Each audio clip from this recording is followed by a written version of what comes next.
Assalomu alaykum, hurmatli ovushqibozlari. Ana bugun Tera qishlog'iga aylanib keldi. Okalarimizda bitta sazan natija bor ekan. Taxminan 3-3,5 kilo atrofida chiqib qolar ekan. Mana ko'rgan bo'lsani ham mana qarishdan katta. Qarishdan katta. Bera? Mana natija xudo xolisa yomon emas. Hammaga omad kelaverasizlar. Tera qishloq. Hoppa.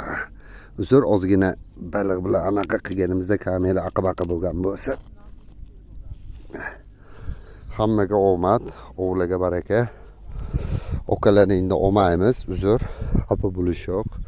Lekin bor natijalar. Mana o'sha okalarda bor. Ana sadolar past suvga tushgan. Hammaga omad kelaverasizlar.